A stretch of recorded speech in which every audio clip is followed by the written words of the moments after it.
खबरों के सिलसिले को आगे बढ़ाते हुए अब रुख करेंगे हारूनाबाद का। हारूनाबाद में महंगाई की शरह हुकूमती दावों के बरअक्स इस वक्त बुलंद तरीन सतह पर जा पहुंची। सस्ता बाजार भी आवाम के लिए रिलीफ फराम ना कर सका। मौजूदा महंगाई के अजाब से हर कोई परेशान दिखाई देता है।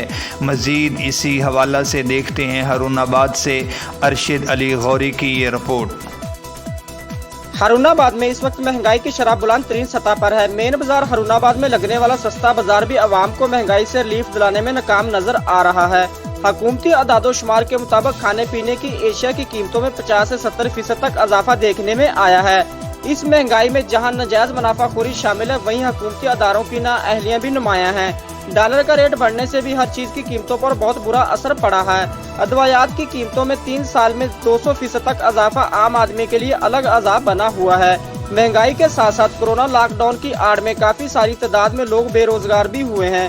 मीडिया से बात करते हुए मजदूर और झापड़ी वाले जो रोज कमा कर रोज खाते हैं का कहना था कि इनके हालात सबसे ज्यादा खराब हैं। शहरियों ने आला हुकाम से मुतालबा किया है कि खुदारा महंगाई के बोतल से निकले बाहर जिनको काबू किया जाए ताकि गरीब आवाम सुख का सांस ले सके। कैमरा टीम के साथ अरशद अली गौरी, हारूनाबाद।